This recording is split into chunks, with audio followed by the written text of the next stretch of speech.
Sejam bem-vindos a mais um programa em alta. Eu sou Leonardo Rodrigues da Silva, gerente médico e diretor clínico do Hospital Santo Antônio, e hoje estamos com dois convidados, Anderson Prebianca, gerente de tecnologia e inovação, Heloíse Paola Barbosa, gestora da equipe multidisciplinar e psicóloga clínica e hospitalar. Sejam muito bem-vindas. Obrigado. Obrigada. Então, assim, hoje é um bate-papo, né? A gente, além de falar sobre... O assunto é tecnologia, tá? Mas além de falar sobre tecnologia em si, a gente vai falar as duas faces da tecnologia também, né? A gente sabe que tem o lado muito positivo, que fez um crescimento gigantesco, não só na área da saúde, mas como em todas as outras áreas, mas também ela trouxe uma série de problemas e a gente também vai conversar um pouquinho sobre isso daí. Anderson, como a tecnologia transformou nossa forma de viver, de se relacionar, não só no hospital, mas fora dela? Como é que tu vê esse lado? Muito, né? Então hoje você sai de casa sem carteira, sem documento nenhum, sem cartão de crédito, tá tudo no teu celular. Então qualquer acesso de comunicação é muito simples, né? Falar com sua família, falar com seus amigos, isso otimizou muito a nossa vida, né? Mas também gerou alguns desafios, que é a dependência dessa tela, né? Excesso de notificações, excesso de visualização de rede social. Então são alguns temas aí que a Luísa acho que pode explorar um pouquinho mais na parte de psicologia, né? Isso que já que o Anderson levantou, né, Luísa, como é que tem sido o impacto disso? Eu digo principalmente, a gente até fala de uma nova geração, né, que vem sendo exposta justamente a esse excesso de informações, né? E se não tiver muito bem preparado, até como saber lidar com isso também, né? Como é que tem sido o impacto na visão da psicologia? Hoje a gente... Saiu recentemente uma pesquisa, né, em 2024 ali pela Oxford, que foi considerada uma das maiores pesquisas em saúde mental e foi realizada com adolescentes, né, de 16 a 18 anos, justamente por esse impacto, assim, que, né, um adolescente de 16 a 18 anos muitas vezes passa de 4 a 6 horas só em redes sociais, assim, né, então tem muito perigo na internet, né, então a importância, como o Anderson trouxe, né, ela trouxe muito acesso, muito benefício, né, a informação rápida, instantânea, né, tudo que a gente tem dúvida, a gente consegue pesquisar, né, e tem essa informação, mas ao mesmo tempo nos afastou enquanto pessoas, enquanto contato, né, hoje, às vezes a gente está numa roda de amigos e em vez de interagir, né, tem todo mundo mexendo, alguém, né, no celular ou mais pessoas no celular, e daí estão falando com outras pessoas que estão distantes ou ali, né, no rodar os aplicativos, né, de notícias, né, isso gera muito impacto, principalmente, né, no estresse, na ansiedade, né, na depressão. Por exemplo, né, no Instagram, em uma rodada, assim, a gente vê 4, 5 informações, né, então a gente fica sobrecarregado de pensamentos, né, isso pode gerar angústia, né, tristeza, até questão de isolamento, né, porque a gente acaba comparando a nossa vida com a do outro, né? E aquele ditado simples, assim, a grama do vizinho sempre é mais verde, né? Então a gente sempre está se comparando, nossa, mas a minha rotina é tão cansativa, eu não tenho tempo para fazer essas coisas. E como que ali, né, na internet, as pessoas têm como acordar, né, de manhã, fazer atividade física, preparar seu café com tempo. Parece uma vida perfeita, né? Isso, e a gente sabe que cada um, exatamente, cada um mostra só o que é de bom, né? E qual é o limite? Como trabalhar isso? O que é saudável, né, frente a isso do uso? Quando começa a ser prejudicial na visão de vocês? Eu acho que esse desafio está principalmente ligado aos adolescentes, crianças, né? Crianças estão mais limitadas ao uso de dispositivos móveis, celulares, né? Mas adolescentes que já têm esse acesso. Como que essas crianças e adolescentes vão estudar? Com tanta notificação, aquilo chamando tanto você para se conectar, para ficar ali numa rede social ou qualquer outro aplicativo, né? Então, acho que esse é o grande desafio, que vai ser de como conseguir equilibrar o uso dessa tecnologia nos adolescentes, né? De ter um tempo offline, se dedicar ao estudo, por exemplo, outras atividades, né? E não somente a tela, né? Exatamente. E a gente vê que assim isso tem sido uma dificuldade não só nas casas, nos lares, mas até mesmo nas escolas, né? Então tem muitas escolas já aderindo à parte tecnológica para fazer tarefas, tudo. Eu acho que tem o lado positivo, sim, né, de estimular, mas a gente ainda está muito precoce para saber até onde o limite do que é saudável ou não é, né? Para a gente ver. E realmente a gente vê muito problema hoje em dia, que eu não lembro na minha adolescência de ouvir tanta criança com ansiedade, com depressão. Qual a impressão de vocês? Aumentou muito isso mesmo, não? A gente recentemente até recebeu um documento assim sobre encaminhamentos para atenção de saúde mental de crianças, assim, né? E um dos pontos que me chamou a atenção assim foi porque a dependência por telas está sendo de alto índice assim, de internação para adolescente, assim. Então é um dado que preocupa, né? Saiu recentemente do governo federal um guia prático assim sobre o uso de dispositivos, né, de tela para crianças e adolescentes, né, para ajudar, né, porque eles são dessa geração que a criança, né, tá ali desde o seu primeiro desenvolvimento, já está ali com acesso às telas. Então saiu um guia para poder auxiliar a gente nesse processo com a criança, com o adolescente. E um deles é que não recomenda a tela para crianças menores de 2 anos, assim, né? E quantas vezes a gente vê, né, nesse lugar de, às vezes tem uma rotina muito cansativa, né, exausta, né? E daí o adulto vai lá e dá uma tela para a criança, né? Então isso também traz prejuízos para o desenvolvimento da criança, né? O acesso dela ao brincar, né? É muito importante que ela possa brincar para desenvolver a criatividade. Então, tudo isso acaba sendo limitado, assim, né? E os adolescentes, né? Recentemente teve a série, né? Que sobre a adolescência, é uma série que está circulando bastante nas redes sociais, com muitas pessoas falando sobre, porque é uma série bem impactante, assim, né? Até fica de recomendação para quem quiser assistir. Ela é uma minissérie de 4 episódios, mas o quanto existe perigos, assim, nas redes sociais, né? Tudo que, um coração de uma cor significa uma coisa, o outro coração significa de outra coisa, aquele emoji significa uma coisa, né? E eles estão ali, né, com acesso, às vezes, ilimitados a conteúdos que são perigosos, assim, né? Tem um nome, né, das redes que não são muito controladas, assim. Dark Web, essas coisas. Então, eles têm acesso a essas notícias, e notícias trágicas que às vezes ensinam, né, a propagar ódio, propagar, né, comportamentos inadequados, assim, né. Então, quanto é importante, né, enquanto adultos, a gente também ter esse olhar para monitorar mesmo, né, a criança, o adolescente, do que está acessando, do que está vendo, né. Não é invadir a privacidade, mas é um cuidado, assim, né, para poder auxiliar nesse cuidado. E Anderson, a gente começou já entrando direto no assunto, a gente nem explorou um pouquinho, né? Anderson, tá há quanto tempo já na área hospitalar, na parte, né? Fala um pouquinho da formação, Anderson, pra gente. Eu sou formado em análise e desenvolvimento de sistemas, tenho uma pós-graduação em gestão hospitalar, trabalho em hospitais já há uns bons 20 anos aí, né? Sempre na parte de sistemas, como analista, supervisor, né? E hoje eu atuo no Hospital Santo Antônio como gerente de tecnologia e inovação. Perfeito. E assim, em 20 anos deve ter visto muita evolução nessa área, né? Muito, né? O maior boom dessa evolução, acredito que foi de quanto tempo para cá? Os últimos 10 anos, na minha visão, assim. Se a gente voltar um pouquinho no tempo, 10 anos atrás, não era nem tão comum acessos a BIs, por exemplo, que hoje é uso comum, virou uma ferramenta comum para uma gestão hospitalar, né? Explica para o pessoal de casa, acho que a maioria conhece, mas nem todo mundo sabe o que é um BI, né? BIs é Business Intelligence, né? Então são extrações de dados dos sistemas que facilitam a tomada de decisão para a gestão hospitalar. E mostra isso através de gráficos, para facilitar, não ter que fazer análise de dados, por exemplo, em Excel, como era feito antigamente, né? Então, facilita um pouco a visualização de como é o funcionamento do hospital, por exemplo, quantos atendimentos você fez no mês, intervenções... Tem dado pra tudo, né? Tem tudo. E se a gente voltar um pouquinho no tempo, 10 anos atrás, isso já era muito limitado já. Era mais essa extração de relatórios, levar isso para Excel, gerar os gráficos lá por dentro do Excel, né? E hoje é comum.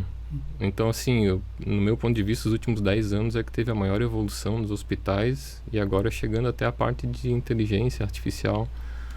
Perfeito, nos Anderson. processos. E uma né? dúvida, assim, muita coisa, claro, a gente tem milhões sendo investido em pesquisa em cima disso, de startups, tudo isso daí.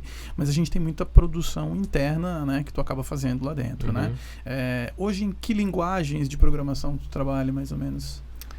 Internamente a gente desenvolve em PLSQL, que é uma linguagem do banco de dados Oracle, que é o que a gente possui lá no hospital, né? E usamos alguns frameworks, Oracle Apex, Python para algumas automações, né?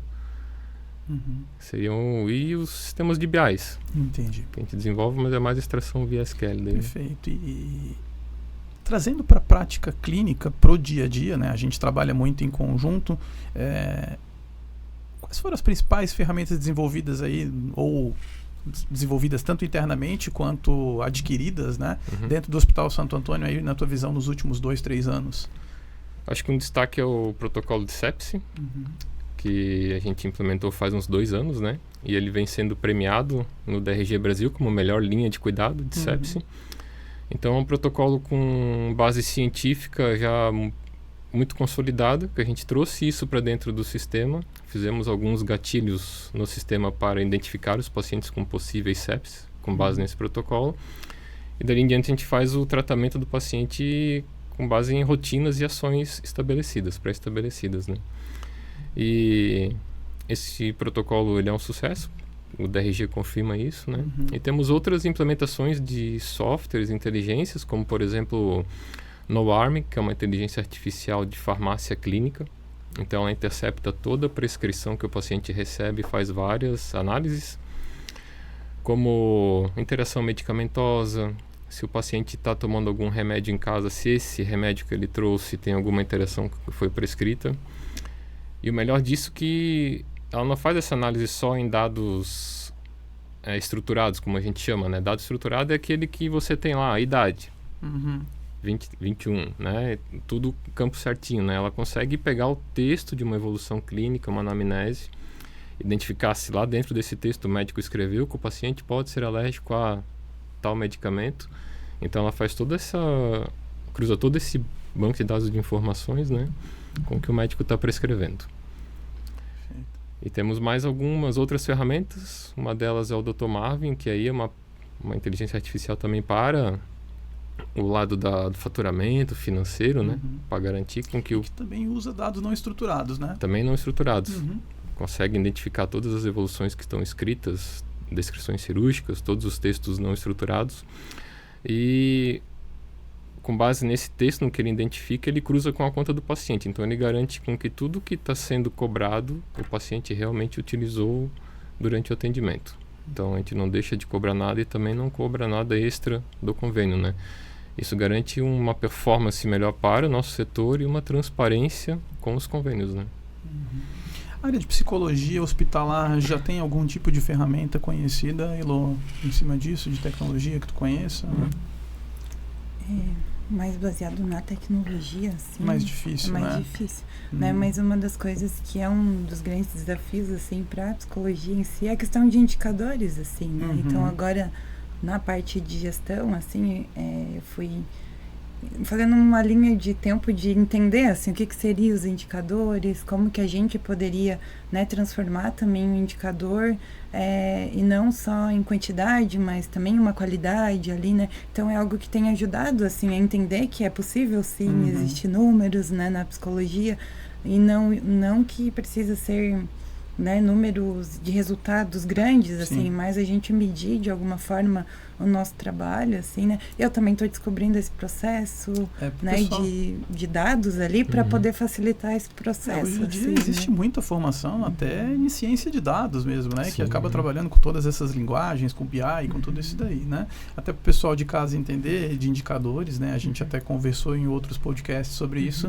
mas a gente usa constantemente isso dentro da gestão hospitalar. A gente tem objetivos, né? Na qual a gente quer chegar, e para a gente saber se está conseguindo atingir esses objetivos, os indicadores são os dados que vão nos fornecer, né? Dizer se a gente está no caminho certo ou não, né? E na parte de saúde, não só na área hospitalar, cada vez mais a gente vê que as pessoas têm celulares aí com múltiplos aplicativos de saúde, os wearables, né? Desde relógios, desde fitas que conseguem mensurar. Quanto anda isso? Qual a previsão que vocês acham para isso chegar realmente no dia a dia da grande maioria das pessoas? A chegada desses itens vai ser muito rápido, já está, né? A maior parte das pessoas já tem um wearable, né? Um relógio, alguma coisa que mede batimento cardíaco, qualidade do sono. Isso é bem legal, já estimula a pessoa a ter uma qualidade de vida melhor, se preocupar com a saúde, né? Mas isso chegar no contexto hospitalar, daí vai ser um tempo um pouquinho maior, porque esse dado extraído de um wearable, nem sempre ele é validado, né, como um equipamento médico hospitalar. Então ele tem que ser calibrado, tem todas essas questões, né? Mas para a pessoa em casa acompanhar seu exercício, ver sua qualidade de sono, são itens assim que são muito legais, assim, no meu ponto de vista, para a pessoa melhorar a sua saúde, né? E a gente vê até alguns casos, né, nos Estados Unidos de relatos de relógios, né, ou que a pessoa que detectou que na verdade o paciente fez uma fibrilação e automaticamente, né, consegue acionar a emergência, tudo. Então realmente com a evolução disso, é claro que não depende só do aparelho, depende de toda uma conexão com o sistema de saúde que entenda sobre isso, mas tem muito a crescer ainda, né? É um caminho. Eu acredito que logo assim esses dispositivos vão estar conectados aí com, assim que o paciente entrar no hospital, vai estar conectado com o sistema de gestão hospitalar, né? Perfeito. Muito obrigado. Esse é o primeiro bloco, né? A gente só fez uma introdução, né, agora, e agora a gente vai começar a entrar em assuntos um pouco mais específicos, entrando dos impactos realmente positivos e negativos da tecnologia, sobre inteligência artificial e o próprio futuro da saúde, tá? Pessoal de casa, então, sigam nos acompanhando, tá? Tem muito mais, esse foi só o início, tá?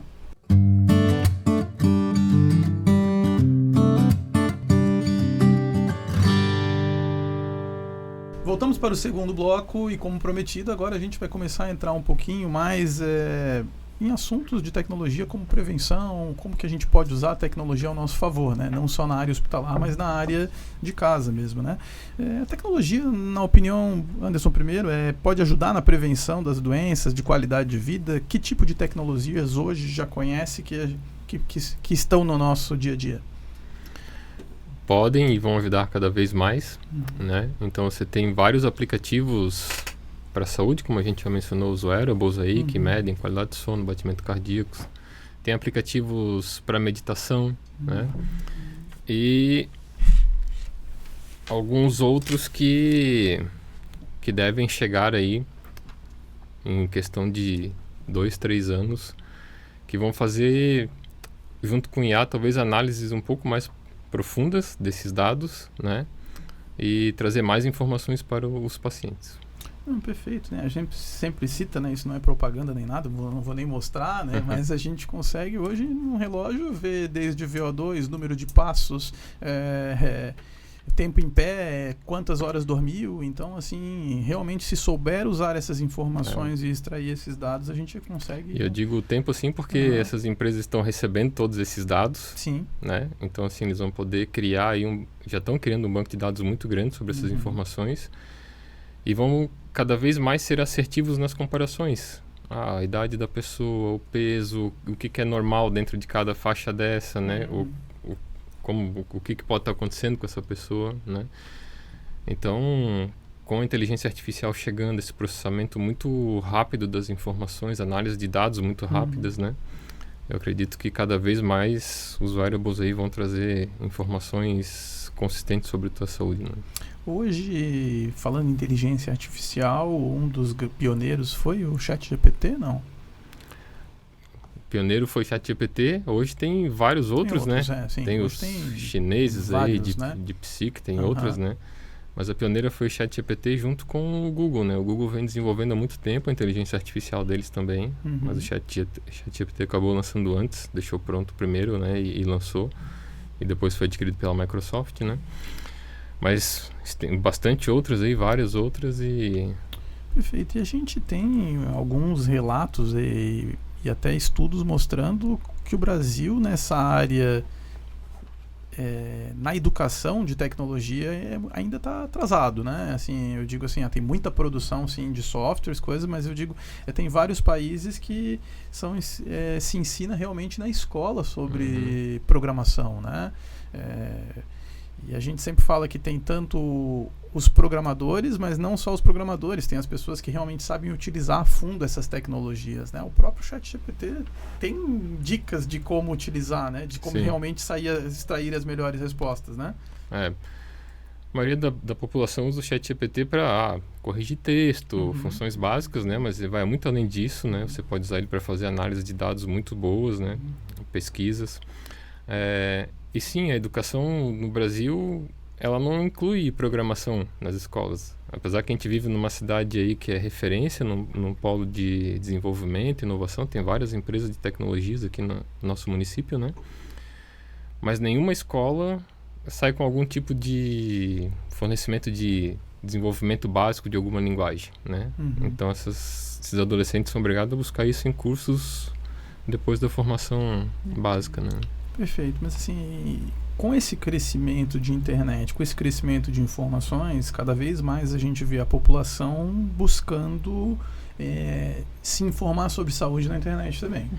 É claro que tem um lado positivo, mas a gente sabe que pode ser catastrófico, né? Então a gente, na área médica, por exemplo, a gente fala que mesmo pesquisando literatura médica, quase 80% da literatura médica é de má qualidade. Imagina procurar numa literatura não médica, né? Como que você, na tua opinião, Elo, como é que vê isso daí na parte de psicologia também, no restante, né, das outras, que a gente diz, hoje tu coordena várias áreas, né, a equipe multidisciplinar. Então, né, essa questão do pesquisar na internet é sempre muito delicado, assim, né, porque dependendo do diagnóstico que você pesquisa, ele vai sempre te dar informações negativas, né, em relação àquele diagnóstico. Né, por exemplo, se a gente coloca a palavra câncer, né, na internet, é uma palavra que já é associada com a morte, mas só vem informações relacionadas a isso, né? Então, o que a gente sempre orienta e trabalha, né, com os pacientes, com a equipe? Tá tudo bem pesquisar, né, desde que tu tire as dúvidas com o seu médico, com a equipe de enfermagem, com a equipe multi que está acompanhando, né? Que às vezes uma palavra que está escrito lá que você não compreende o que é aquilo, né? Te deixa com dúvida, te deixa ansioso, né? Então sempre nesse lugar de eu posso pesquisar, mas eu também vou tirar minha dúvida, né? Na minha consulta ou no atendimento ali com a psicologia, né? Quando a gente não sabe, a gente vai em busca da equipe, né? Para tentar esclarecer, porque quanto mais informação a gente tem sobre uma doença, sobre um assunto, né, mais a gente vai ficando seguro das possibilidades, né, de tratamento. A gente já usa isso, né, na nossa consulta, além de a gente explicar sobre a doença, quando a gente vê que realmente o paciente está mais curioso e quer saber muito mais sobre isso, eu já costumo dar links que eu sei que são linguagens realmente para os pacientes entenderem, mas que são de confiança, né, porque a quantidade principalmente pais que às vezes chegam com filhos no consultório e aí lê sobre uma doença reumatológica, acha que o filho vai morrer amanhã, né? Então, e aí até a gente mostrar para eles assim, não, é que a internet, eles às vezes mostram o pior da doença, né? E a grande maioria não vai se enquadrar nisso daí, né?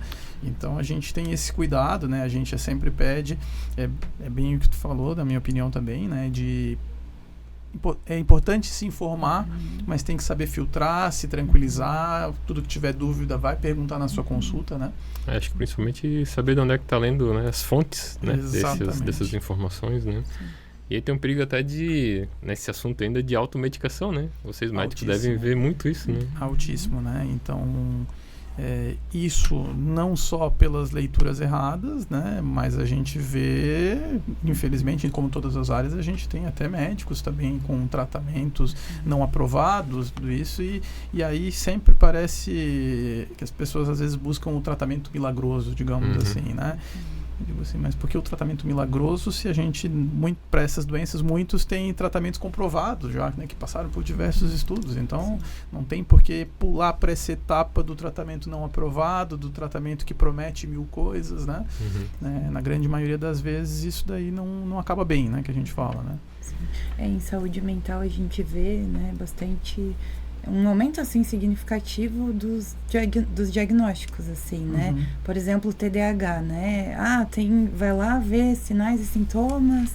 Não, tenho TDAH, né? Mas é muito além disso, né? É importante quando tem essas dúvidas de procurar, né, ajuda médica, psicológica, né, para poder fazer realmente, né, uma avaliação, um acompanhamento para fechar um diagnóstico, né. Mas hoje tem, né, muitas pessoas falando sobre isso, né, que eu tenho TDAH, que eu tenho outras, ansiedade, depressão, né, mas é um transtorno, que são transtornos que a gente precisa, né, ter toda uma linha de cuidado, de tratamento, ver a necessidade de medicação, né, e é muito perigoso isso, assim, né, porque acaba vindo, às vezes, mais sofrimento, né, porque acaba se comparando ali, né, a questão, vi isso, mas essa pessoa toma isso, então vou tomar também, mas não é assim que funciona, né. Então, é bem importante esse cuidado, esse olhar, né. Deixa eu te perguntar uma coisa, Lu, assim, a minha impressão, assim, é claro que a tecnologia trouxe uma série de problemas, né, também na parte do ponto de vista psicológico, mas por outro lado levou uma valorização muito grande das áreas de psicologia, né? Antigamente eu via que havia uma associação de quem ia para o psiquiatra ou para o psicólogo era louco, né? E que não tinha nada a ver com isso, né? E hoje em dia esse tabu se quebrou, né? Cada vez mais as pessoas estão procurando e veem o quanto é importante, né? Como é que tem sido a tua visão frente a isso? Realmente aumentou ou foi só uma impressão minha? Aumentou bastante. Acho que a gente tem uma linha do tempo assim na psicologia, né? Antes e depois da pandemia, né? Porque com a possibilidade de não ter as nossas interações sociais, né, as nossas atividades do dia a dia, a gente ficou mais isolado na pandemia, né? A gente da área da saúde acabou trabalhando mais, assim, né? Mas a grande, né, de outras áreas, assim, acabaram ficando mais nas suas casas ou no home office, assim. Então, muitas coisas apareceram também, né? E com isso a gente vê um crescimento muito grande na procura por, né, o acompanhamento psicológico, então, isso foi importante, né, pra gente, da psicologia, principalmente pra quebra desse lugar da psicologia, da psiquiatria, como, pro paciente, né, pro doido, pra aquela figura, assim, né. E não, todas as pessoas, quem tem desejo, quem tem vontade, né, pode fazer a psicoterapia, a terapia, né, pra poder se conhecer melhor, pra poder identificar coisas que, né, às vezes tá indo por um caminho e tá sentindo muita angústia em relação àquilo, mas dá pra repensar o caminho, né, que às vezes a gente, tem todo um checklist de vida, assim, que a gente quer fazer e às vezes no meio do caminho a gente não consegue fazer uma daquelas coisas da nossa vida, né? E isso pode levar a um sofrimento, né? A angústia. Então, ter um espaço seguro, né? Sem julgamento, para poder falar, entender melhor o que acontece, né? Com a nossa vida é muito importante. E um pouquinho sobre a pandemia ainda, né? Tu vê como essa linha de tecnologia, ela é tênue, né? Você teve a pandemia, teve pessoas aí com acesso a muita informação, informação de qualquer tipo, né?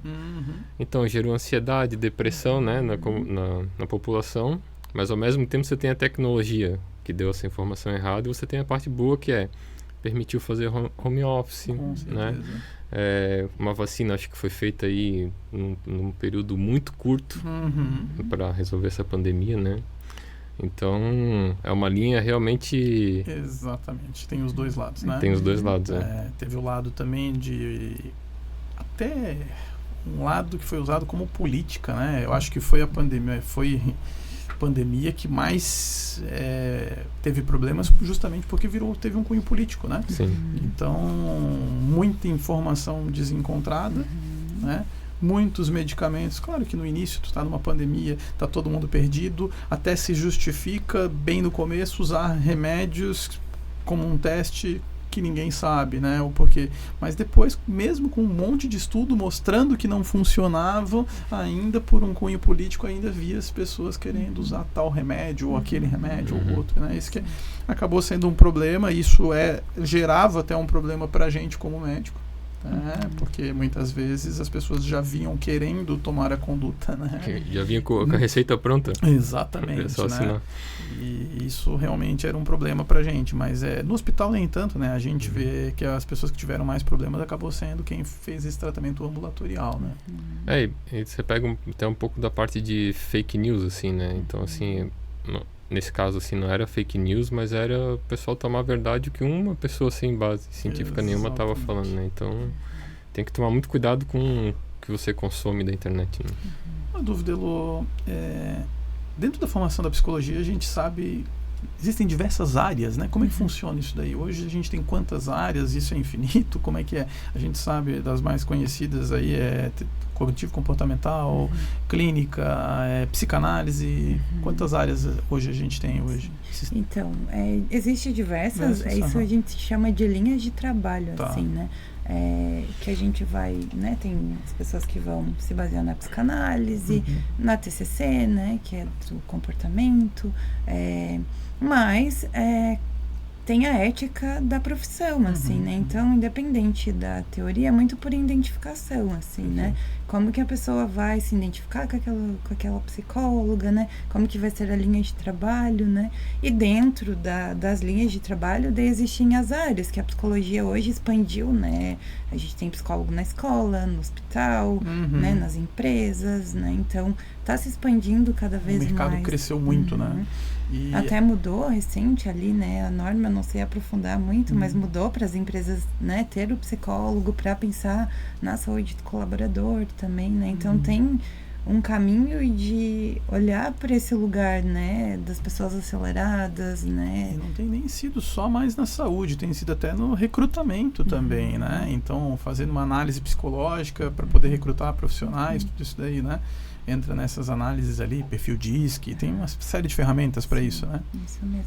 Antes tinha me perguntado sobre plataformas, assim, né? Daí agora, quando o Anderson estava falando, me veio a questão das plataformas de atendimento online também, né? Que a psicologia também precisa se adaptar, né? Nesse campo, que antes os atendimentos aconteciam de formas presenciais, assim, né? E hoje já existe várias plataformas, né, de atendimentos, tanto os atendimentos mais sociais, assim, que acabam tendo um valor, né, menor, assim, para atingir mais a população, como, né, psicólogos que tu deseja fazer, às vezes é de São Paulo, às vezes é de outra região que tu não tinha tanto acesso, né? Hoje é possível, assim, a né? telemedicina, então, isso já virou uma realidade, então, né? Perfeito. Muito bom, Anderson, muito bom, Elô. Acho que a gente deu para abordar um pouquinho mais. A gente depois vai do intervalo a gente vai falar um pouquinho sobre o futuro da saúde e inteligência artificial mesmo, né? Futuro da saúde na parte tecnológica mesmo, né? O que a gente prevê para um futuro, né? O Anderson trouxe muito bem sobre o protocolo de sepsi. E quando a gente conversa sobre os protocolos hospitalares, só para o pessoal de casa entender um pouquinho, né, Anderson? Assim, a sepsi hoje é a principal causa de mortalidade intra-hospitalar. E quanto antes a gente detecta, quanto mais precoce e a intervenção seja precoce também, maior a chance de conseguir reverter isso daí, né? E a gente sempre conversou e entra muito no que a gente chama de comportamento humano. Se a gente deixa totalmente que o comportamento humano detecte isso daí precoce, a gente sabe que a gente está muito sujeito a erros, né? Erros por quê? Porque existe cansaço, existe justamente o lado de humor, se pega num dia que a pessoa não está bem, talvez esteja desconcentrada e passe. E aí, quando a gente começou a trabalhar sobre o protocolo de sepsi, a gente conversava muito de tentar fazer com que tenha o mínimo de interferência humana. Então, ou seja, que a partir de dados do prontuário com sinais vitais, que isso sim, né, isso vai ter que realmente o técnico de enfermagem ir lá e aferir, mas a hora que ele lança aquilo no sistema, o sistema já consegue detectar e manda um alerta de uma provável sepse, né? É claro que ele não detecta a sepse, e nisso precisa, mas ele já alerta precocemente uma provável sepse. Isso faz e ativa toda uma cascata para que o médico vá, o command center consiga em tempo real controlar isso daí, né? E em cima disso a gente conseguiu ter uma das menores mortalidades do Brasil, tá? Em sepse, né? E é algo que o Brasil inteiro, os melhores hospitais vêm brigando por isso, porque justamente sabem, né, que a principal causa de mortalidade é isso, né? Então a gente realmente tem alguns outros softwares em outros hospitais, eu não chego a conhecer, não conheci pessoalmente, mas que também falam que é muito bom, de inteligência artificial também em cima disso, né? Mas esse nosso protocolo, como o Anderson lembrou bem, chegou a ganhar o prêmio no DRG Brasil, né? Melhor linha de cuidado a nível de Brasil no CEPS, né? Perfeito. Então depois a gente entra um pouco mais a fundo nesse assunto de inteligência artificial, tá? Sigam nos acompanhando. Obrigado.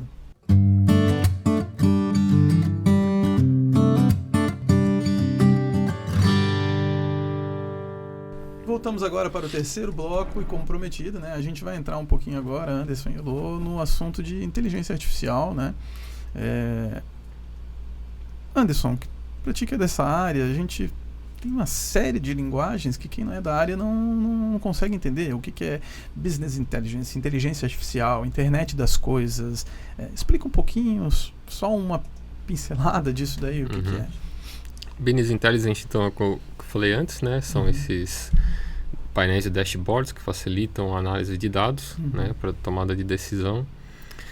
IA está vindo muito forte agora, principalmente com o processamento de linguagem, né? Então, de conseguir interpretar esses textos não estruturados, como a gente já falou, e fazer análise disso e te entregar uma análise de prontuário, de pacientes, né? Ou até mesmo trabalhar para a segurança dessas informações, né? Perfeito. E quando a gente fala de inteligência artificial, né, isso aí a gente está falando em cima de análise de dados e prontuários, mas a gente já vê as empresas de tecnologia trabalhando pesado também em eletromédicos, né? Por exemplo, uma ressonância, tomografia, né? Sim, a gente tem... Recente adquirimos um equipamento de raio-x para o ambulatório de ortopedia, que já vem com IA embarcada para auxiliar o técnico de radiologia a posicionar o paciente para o exame. Então, tem alguns exames que ela vai fazer um enquadramento automático, né, que são exames mais complexos. Então, tem uma IA que vai auxiliar o técnico ali a fazer esse enquadramento, né? E tem outros ventiladores, os mais novos, né? Então, dependendo do parâmetro que se coloca no ventilador, se o paciente não aceitar, o ventilador volta automaticamente para o parâmetro anterior, para prevenir o paciente, né, proteger o paciente de qualquer erro humano. Então, cada vez mais isso vai vir embarcado em equipamentos, né? Isso, a gente chegou aí na feira hospitalar lá em São Paulo, né, e lá a gente acabou vendo algumas novidades que chamaram muito atenção, até mesmo para a parte de laudos, né? Então, mamografia e tomografia de crânio, me lembro bem que a inteligência artificial já fazia uma leitura da imagem, né, cruzava com o banco de dados e praticamente já dava um pré-diagnóstico, né? Inclusive, detectou, esse caso que a gente viu lá, né, detectou antes que os médicos, radiologistas, detectaram era um nódulo, né? Então, nessa parte de radiologia, ela não vai eliminar os médicos, o pessoal fala muito isso, né? Mas ela vai sinalizar isso para os profissionais, né? Olha, eu detectei esse pontinho aqui, dá uma olhada nisso aqui, né? Era a próxima pergunta que eu ia fazer para os dois, né? Assim, a gente sabe, se a gente parar no dia a dia para pensar, a quantidade de profissões que foram substituídas pela tecnologia são grandes, né? Antigamente a gente ia pegar filme de fita dentro na locadora, né? Hoje em dia Netflix e uma série de outras ferramentas de streaming aí, né? E dentro da medicina, dentro da saúde em geral, psicologia, alguma área que pode perder espaço com isso ou vai ser somente um complemento, na visão de vocês?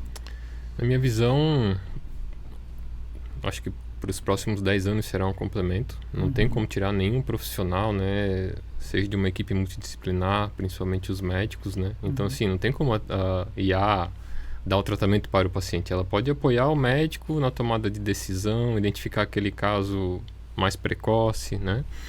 Mas substituir algum profissional, eu acredito que não. O que vai vir são tecnologias que talvez reduzam algum quadro de colaboradores. Por exemplo, recepções de o paciente se auto-cadastrar, né? Chegar no totem lá, fazer o cadastro dele e aí ser depois triado, chamado para atendimento. Aí talvez tenha algumas reduções de quantitativos, né? Mas de eliminar uma profissão dentro de um hospital, assim, eu acho que né? muito difícil. Consegue, na verdade, principalmente de equipes multidisciplinares, assim. ele facilita processos, né? A gente recentemente... Explica um pouquinho, Anderson, sobre os robôs, na verdade, né? O que eles fazem, né? As pessoas às vezes imaginam que quando a gente fala de robô é aquele robozinho andando. Não que isso não exista, né? Mas fala um pouquinho mais pra gente. Robôs a gente chama de RPAs, né? Então eles são programados para o computador seguir uma determinada ação e ficar repetindo. Então, por exemplo, a gente tem alguns no hospital que confirmam consultas, que fazem algumas coisas em sites externos que não têm integração com o nosso sistema, né? Então, nós temos robôs que ficam fazendo esses lançamentos de dados ou extraindo dados, né? E ficam ali trabalhando o dia todo, 24/7, fazendo esse trabalho repetitivo, né? E logo vai chegar robôs aí de limpeza, robôs de transporte, isso já são realidades em grandes hospitais, né? A gente já tem na farmácia também, né? Que separa e que embala os medicamentos, né? São as unitarizadoras lá, o hospital possui, né?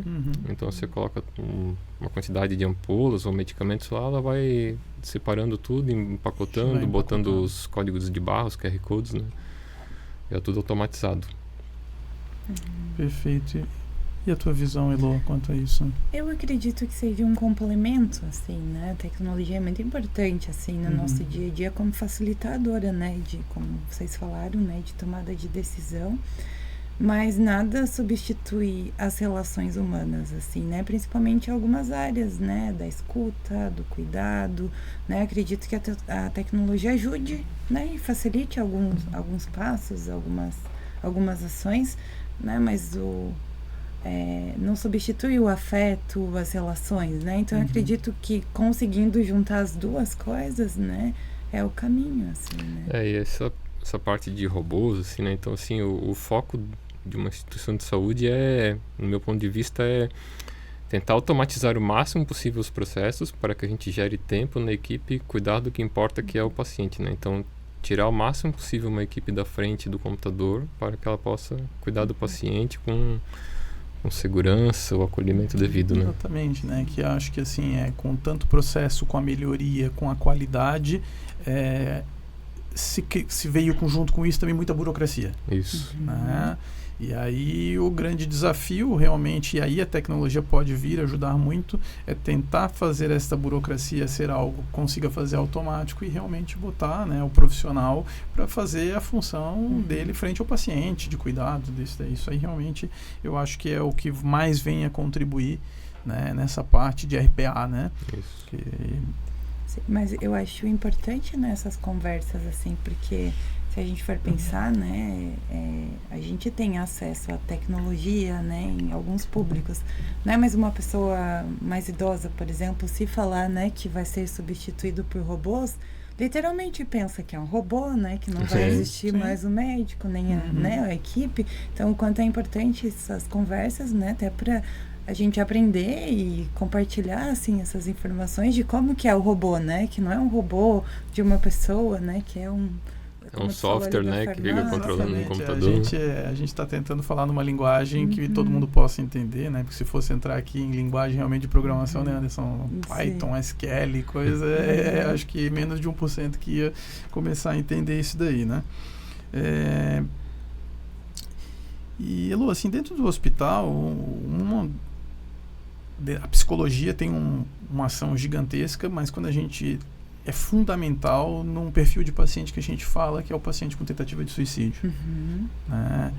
E na tua avaliação, qual é o impacto tanto negativo da tecnologia, ou seja, quanto que isso contribuiu para esse número que vem aumentando cada vez mais, né? E como que as pessoas hoje podem buscar ajuda, né, e precocemente, né? Algumas coisas da tecnologia, um dia eu estava estudando sobre isso daí na internet, e aí quando tu coloca a palavra suicídio já parece como se fosse uma tentativa e já te alerta e já te manda direto para telefones, para isso, né? Qual que é a tua visão sobre isso? Então, a gente, né, a cidade em Blumenau em si, vem de uma cultura alemã, assim, né? Então a gente tem um índice de tentativa de suicídio muito alto comparado às outras regiões do Brasil, assim, né? E está relacionado a esse lugar de uma cobrança, né? De uma cobrança da produtividade, do trabalho, né? E o trabalho, ele é muito importante, né? Ele ajuda, né? Em vários aspectos da nossa vida, inclusive financeiro, né? Mas não só isso, assim. Mas, e junto com o avanço da tecnologia, a internet, né? Pode, em alguns casos, assim, né? Porque daí a gente vai vendo caso a caso, assim, né? Mas pode, em alguns casos, prejudicar isso, assim, porque é aquela coisa que a gente comentou antes, né? A comparação, né? Principalmente nas redes sociais, assim, dependendo, talvez o Anderson consiga falar melhor da parte de algoritmos, assim, né? Dependendo do que a gente acessa de conteúdo, só aparece aquilo, né? E começa a vir uma realidade, às vezes, muito paralela da vida que a gente tem, assim, né? Então, isso contribui muito para, né, para os transtornos depressivos, né? Então, esse cuidado, ele é muito importante, né? Eu sei que, às vezes, tu pesquisa ou pensa, às vezes tá pensando uma coisa ali, comenta com alguém, de repente já começa a aparecer anúncios, assim, né? Então, acho que é muito importante a questão do que tu busca na internet, assim, né? Porque se você já tá num momento, se você tá num dia triste, né? Daí você vai lá na internet, começa a ver só uma vida muito diferente da tua, né? Uma vida muito perfeita de felicidade, já tem estudos que trazem que você fica mais deprimido, mais triste em relação àquilo que você tá vendo ali, né? Então... Hoje existe algum tempo máximo preconizado por dia de uso de redes sociais, isso daí, ou é muito individual? Como é que funciona isso daí? Existe, o ideal que você coloque um limite daquilo que é importante para ti, assim, né? Como que é a tua carga horária de trabalho? Vamos pensar, né? Hoje a maioria das pessoas tem uma carga horária de 9, 10 horas, né? Então é importante que você tenha uma qualidade do sono também, né? Porque o sono, ele vai determinar e vai te ajudar, né? A ter disposição, ter... vontade, né? As coisas básicas, é o sono que ajuda, né? Então, se você já tem essa carga horária de trabalho, se você não dorme, né? E ainda o tempo que acaba ficando nas redes sociais, isso é um grande prejuízo, assim, né? Para nossa forma de viver. Então, se eu trabalho 9 horas por dia, preciso dormir, não, é ideal que seja 1 hora, 2 horas ali no máximo, né? E tu determinar o que eu quero encontrar nas redes sociais ou em algum curso, eu quero ver sobre esporte, né, que é uma coisa que vai me estimular, quero saber mais informações da minha área, às vezes colocar um objetivo, né, de, eu preciso entrar para ver isso e quero ver um amigo, quero falar com ele, né, e quando acontecer isso, encerrar, isso ajuda a ir criando estratégias em relação a esse tempo, assim, eu acho que né? isso é mais importante, né, a gente vê, às vezes, pessoas do nosso lado ansiosa que quando vê, tá entrando na rede social, aí sai, deu menos de 30 segundos, está entrando no mesmo lugar, não mudou nada, mas ela entra 20 vezes no mesmo lugar, né, e sem perceber, né, ou seja, de tanto que realmente isso cria uma dependência e um vício, né, e passa a viver o que a gente chama mais de uma vida virtual, né, porque realmente acabam as interações com o meio, né, não consegue, né, e também a gente vê muita gente com a sensação de impunidade, né, os crimes virtuais que a gente diz, né? Como se ali nada acontecesse, como se ali ninguém descobrisse quem é, né? Então, existe muito esse comportamento, né? Principalmente, eu acho, de pessoas até muito fechadas, com a tendência mais tímida e que na vida real não consegue se expressar e aí usam da rede social para tanto pro lado bom, mas às vezes pro lado ruim também, né? Sim. Muito bem, pessoal. Dentro a gente estava falando um pouquinho sobre a parte de suicídio. Hoje tem algum tipo de tecnologia que consiga fazer com que esse paciente consiga pedir ajuda mais fácil? Dentro do hospital a gente tem sinalizações, né? Então a gente consegue... Explica um pouquinho mais como é que funciona esse fluxo dentro do hospital, Elô. Lá no hospital a gente tem, né, o nosso protocolo, né, em relação ao risco de suicídio.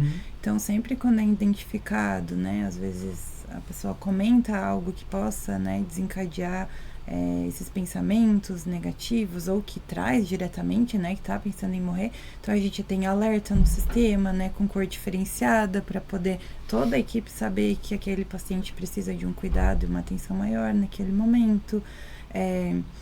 A gente tem a diferença de uma cor de roupa, assim, né? Principalmente no pronto-socorro, porque no pronto-socorro a gente tem muitos atendimentos, né? Todos os dias. Então, aquele paciente, ele fica com uma roupa do hospital de cor diferente, né? Para a gente poder identificar e ter o cuidado desse paciente, né? A gente sempre vai buscar a rede de apoio, né? A família e os profissionais também, né?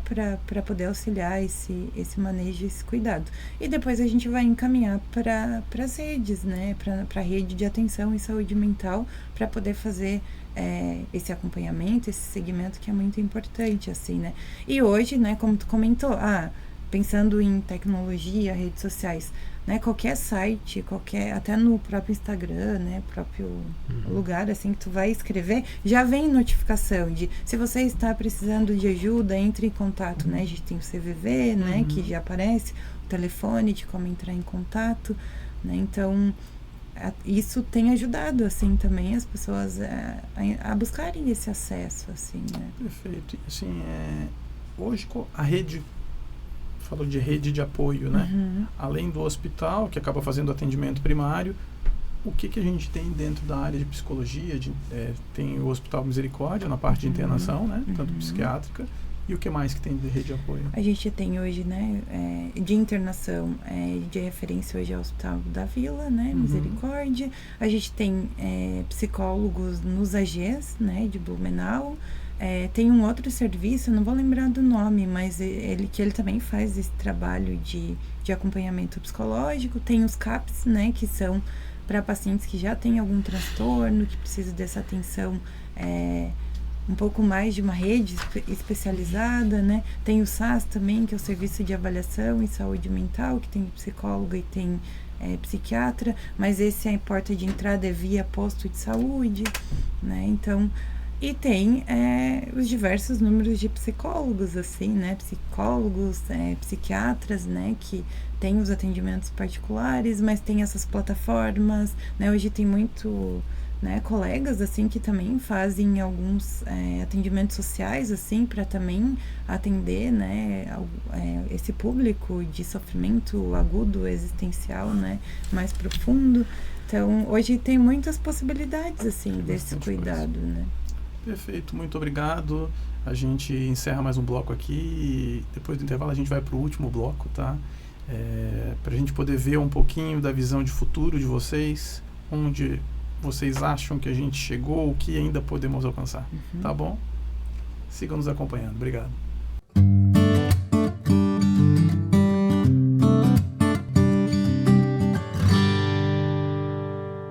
Voltamos para o último bloco e agora a gente vai para uma parte mais reflexiva, Anderson e Lô, tá?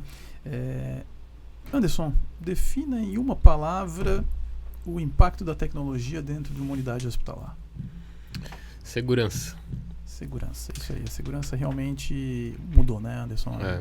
Acho que para o paciente a tecnologia trouxe muita segurança no tratamento dele, seja pela variedade de artigos que os médicos podem pesquisar para aquele tratamento, né? Tem muita informação boa disponível.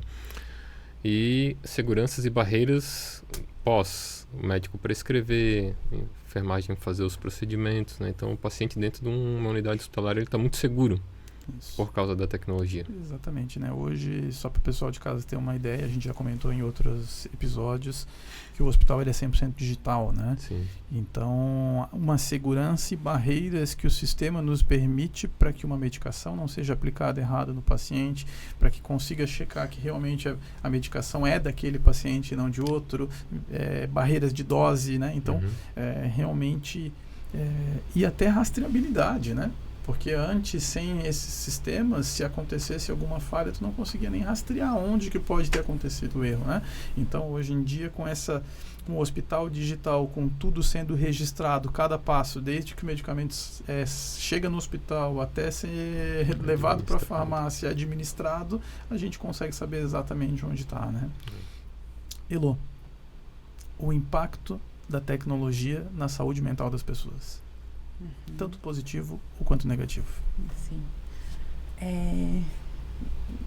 Fiquei pensando, assim, até um escritor, assim, que é da área da psicologia hospitalar, que eu gosto bastante, que é o Simonetti. Ele traz muito sobre, nos tempos atuais, a gente acha que tem direito à felicidade, né? E a gente esqueceu que a gente precisa buscar a felicidade, né? Então, pensando nisso, assim, também tem a questão da tecnologia, ela é muito boa para a nossa vida, ela facilita muitos processos, mas não vai substituir esse contato, né, entre a pessoa, entre o carinho, por exemplo, né, em momentos especiais, né? Teve uma foto que circulou assim como meme nas redes sociais, que era de uma senhorinha na frente do palco assistindo um show e todas as outras pessoas em volta com o celular gravando, né?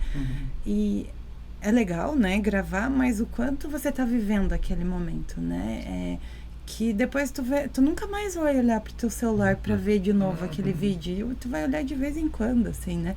Mas tá ali naquele momento presente do contato, né? Do abraço. Isso é muito importante, né? Então, acho que as duas coisas são importantes, mas pra gente, a gente é ser humano, né? Então, a gente precisa dessas interações, dessas relações, né? Então, estar presente no momento presente auxilia nesse lugar de não ter essa romantização da exaustão o tempo todo, assim. Né? Levantou muito bem, né? A gente tem visto isso cada vez mais em qualquer tipo de relação, né? Pessoas que às vezes vão num restaurante, fazer ocasionalmente tudo bem, mas que tem que tirar foto de tudo que está comendo, tem que gravar um vídeo e esquece às vezes que tem outra pessoa na frente, ou seja, não interage com quem está ali, mas está interagindo com a rede social o tempo todo, né?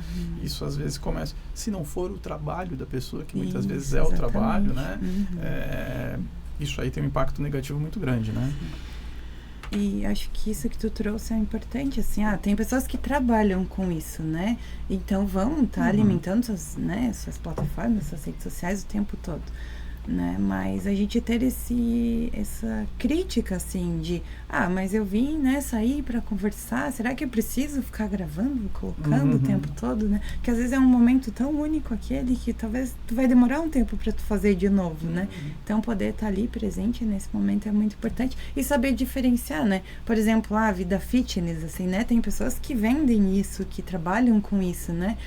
A gente ter essa consciência que muitas vezes eu não vou conseguir ter o estilo de vida daquela pessoa, mas não quer dizer que eu não possa fazer minha atividade física, meu exercício físico, né, que vai ajudar, né, no processo, inclusive, né, questões de ansiedade e depressão, assim.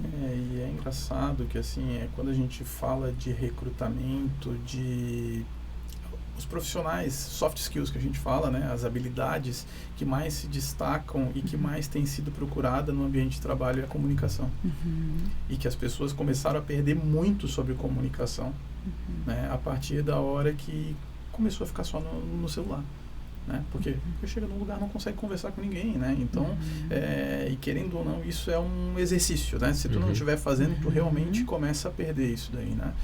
E já tem estudos mostrando, pesquisas, na verdade, que a habilidade que mais se destacou são as pessoas que têm uma boa comunicação, né? Então, isso é importante. O impacto não é... Daqui nos próximos 10 anos ainda, no ambiente hospitalar, Anderson, o que tu ainda acha que está por vir, o que ainda vai mudar? É engraçado que antigamente tinha aquele desenho, né? Os Jetsons, né? A gente teve os Jetsons, depois teve o De Volta para o Futuro. Então, sempre o ser humano, ele fica buscando tentar imaginar como que vai ser daqui a 8, 10 anos, né? Muitas dessas coisas realmente se concretizaram, outras longe disso, né? Mas na tua visão, daqui a 10 anos, como que a gente vai estar dentro do hospital? Muito se fala de IA, nessas inteligências e tal, mas eu acho que a saúde, a parte de tecnologia na saúde, tem que buscar dar um passo atrás e fazer uma integração de dados antes de avançar em outras plataformas de IA. Por exemplo, esse caso que a Elo falou das pessoas que têm chance de cometer suicídio, né? Então, no Hospital Santo Antônio foi identificado esse paciente que pode ter. E aí, daqui a pouco, ele interna em outro hospital. No hospital lá de Indaial ou de Gaspar. E esse hospital talvez não tenha o nosso protocolo ou naquela ocasião o paciente não está com os sintomas. Mas se esse dado nosso tivesse carregado dentro de um grande banco de dados, né, um Big Data, né, e que todos esses hospitais pudessem consumir isso, né? Traria muito mais segurança para o paciente, mais assertividade nos diagnósticos, né? E iria reduzir muito o custo da saúde básica, né? Então, acho que o foco nos próximos 10 anos deve ser essa integração de dados, claro, respeitando a lei de proteção de dados e tudo mais, né? Mas a saúde, tanto parte SUS quanto privada, vai ter que buscar isso, assim, para redução de custos e assertividade nos tratamentos. Isso levantou bem até um assunto sobre a proteção de dados. Né? Recentemente surgiu a LGPD, né? Lei Geral de Proteção de Dados. Faz quanto tempo mais ou menos isso daí? Foi 2018, a lei foi, né? Entrou em vigor em 2020. Isso, e que ela vem batendo pesado nisso daí, que é justamente garantir o direito do paciente de sigilo, né? Ninguém precisa ter suas informações expostas, né? E hoje, acho que todos os hospitais, principalmente os hospitais que conseguem ter um prontuário tecnológico, tudo isso, vem trabalhando pesado também nisso daí, né? Como é que tem sido isso daí? Sim, a proteção do prontuário ela é essencial, né? Porque são dados sensíveis, né? Todo dado de prontuário ele é sensível. Então, a gente coloca algumas barreiras, né? Como se o profissional não faz parte daquele setor, por que ele está acessando aquele prontuário, tem que justificar, essas justificativas são auditadas, né? Para saber se ele precisava realmente fazer o acesso àquela informação. Então, são criadas algumas barreiras, muito treinamento. Então, a gente faz muita capacitação com relação a isso, né? Não acesse esse prontuário, não precisa ver esse dado, né? Ou até mesmo que dado que eu tenho que coletar do paciente. Então, o que faz sentido para aquele diagnóstico, o que não faz, né? Então, a Lei Geral de Proteção de Dados, ela colocou bastante regras e limites no que a gente pode buscar de informação, né? Perfeito. Elô, tecnologia, psicologia, 10 anos. O que eu quero dizer com isso? Cada vez mais os gurus, digamos, da tecnologia, eles já estão começando a enxergar também esse lado negativo da tecnologia, tá? E já começa a se falar sobre barreiras e ferramentas para que impedir realmente uma epidemia, na verdade, de problemas psicológicos, né? Até onde tu acredita que vai essa barreira? Até onde que vamos evoluir sem limite? Como é que... né? Algumas escolas já estão começando a proibir o uso de celulares dentro de sala de aula, né? Então, sim, acho que a partir desse ano, eu sei que aqui na região entrou uma lei, né, que não sei exatamente a idade, assim, mas que é proibido o uso de celular nas escolas, assim, né? Isso... a tecnologia tem os dois lados, né, do benefício na escola, né, em questão de pesquisa, mas também desse lugar, né, de atrapalhar a criança a aprender, a brincar, né, então eles já estão pensando. Eu acredito, né, daqui 10 anos, acho que talvez vamos ter mais recursos, assim, de material, né, como saiu agora, recente, uma cartilha lá, um guia para auxiliar, né, essas crianças, esses adolescentes em relação ao uso de tela, né, como que a escola pode estar trabalhando, né, essa conscientização, né, sim, é importante que eles tenham acesso às tecnologias, mas também tenham acesso a esse outro lado, né, do brincar, do estar em família, do participar de outros eventos, outras coisas importantes, assim, né, porque hoje se você deixa, né, na vontade da criança, para eles é muito legal também, né, ficar ali jogando, tem um mundo que é deles ali, né. Com certeza, né, quando saiu essa lei local aí de que não poderia celular, aí começa um monte de justificativa, né? Como é que eu vou entrar em contato com meu pai? Isso, assim, na nossa época nunca teve nada disso. E a gente conseguia entrar em contato né? E chegar em casa igual. Então, realmente eu não vejo necessidade, né? Na grande 99% dos casos. Talvez tenha uma ou outra exceção, se a criança tiver algum problema de saúde, alguma coisa, né? Mas as exceções podem ser trabalhadas diferentemente, não tem por que isso ser a regra, né? Todo mundo poder usar e realmente parece que vinha dificultando muito até os professores, né? Na sala de aula, né? De criança que não prestava mais atenção, acaba mexendo, uma conversando com a outra, né? E se a gente pensar, tudo, né? Tem avançados, tem cada vez mais, mas ainda é muito novo, né? Da forma que é hoje, é tudo muito novo, a questão da tecnologia. Então, também a gente está aprendendo, assim, né? Às vezes precisa atingir alguns limites de bom, não dá para ser dessa forma, né? O que a gente pode pensar? Vamos organizar para ter tempo, vamos organizar para, né, ter um equilíbrio mesmo. Acho que a palavra é equilíbrio, assim, entre né, a tecnologia e a vida social, né, familiar. Perfeito. Para encerrar, uma mensagem para o pessoal de casa, ou conselhos com esse assunto realmente de saúde mental, tecnologia, o que tu achar realmente que seja importante de passar de mensagem. Acho que é importante, né, nesse lugar de consciência mesmo, né, acredito muito, hoje o tempo é muito vendido, resultado, comercializado o tempo, assim, né, como se a gente tivesse que estar produzindo o tempo todo para estar, né, em sociedade, assim, né? E acho que a gente esqueceu um pouco dos prazeres da vida, desse lugar de às vezes estar conectado com a natureza, de quando está de férias, realmente dar um tempo, né, das redes sociais, determinar esse final de semana eu vou usar só no domingo, né? Eu vou tirar sexta e sábado para estar fazendo outras coisas, né? Então, começar a praticar esse equilíbrio, né? E quando perceber que, tá difícil, né? É algo que já ultrapassou até esse lugar de conseguir fazer isso, né? De determinar algumas coisas, buscar ajuda profissional, né? Hoje tem muitos profissionais aí no mercado que conseguem, né, fazer uma avaliação, né, a terapia, não ficar lendo muitas coisas que acho que eu tenho isso, então vou tomar essa medicação, ou vou, né, agora eu vou determinar que eu tenho TDAH, por exemplo, né, então é muito delicado essas coisas, mas acredito que buscando ajuda profissional quando necessário e tendo esses tempos de qualidade, né, junto com as pessoas e também tendo os momentos da tecnologia, né, a gente vai aprendendo juntos, assim, nesses próximos anos. Eu acho que né? definiu muito bem, né, eu acho que a palavra-chave de tudo isso que tu falou é o que a gente chama de equilíbrio, né, cada vez mais se confunde alta performance com ficar exclusivo 24 horas fazendo a mesma coisa, né? E é totalmente diferente, né? A gente consegue, se a gente tiver horário programado para tudo e equilibrado para tudo, né? Eu trabalho 8 horas por dia.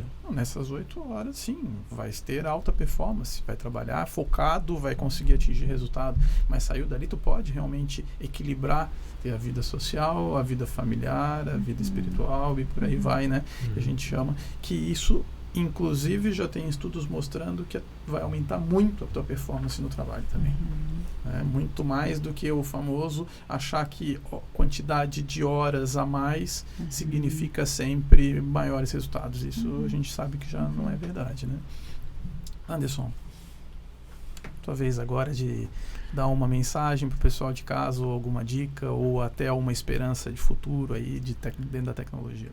Eu acho que cada vez mais a gente tem o mundo na palma da mão, né? Então, como vocês falaram de equilíbrio já, né? Saber o que consumir disso, né? Então, você pode consumir artigos de fontes muito confiáveis, muito bons, né? E balancear isso com a tua vida, o tempo que você fica exposto a conteúdos que não te agregam valor, né? E a gente sabe que esses algoritmos de redes sociais aí, eles são especialistas nisso, né? Então, fica rolando uma coisa lá que não faz sentido pra tua vida, mas ele tá ali te prendendo. Então, a palavra-chave é equilíbrio, né? E acho que pro futuro aí, cada vez mais essas redes sociais vão tentar aprender mais ainda a gente, né? Então, estar preparado para isso e consciente para usar a tecnologia é fundamental, né? Muito obrigado Anderson, muito obrigado Elo, tá? Pessoal de casa, a gente tem aqui 2 especialistas, né? Um especialista em tecnologia, especialista em psicologia, e a gente pode ver que ambos usaram a mesma palavra, o equilíbrio, né? Então, assim, isso acho que serve para tudo na nossa vida, né? A tecnologia, ela é fantástica, ela vem revolucionando, mas se a gente não souber usar o melhor dela, assim, começa a trazer uma série de problemas, uma série de doenças. Obrigado novamente. Eu que agradeço o convite.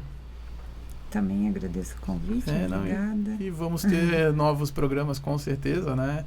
Agora, antes de a gente terminar, né? O Anderson, até antes de a gente vir, disse assim, trouxe uma psicóloga para se eu falar besteira, né?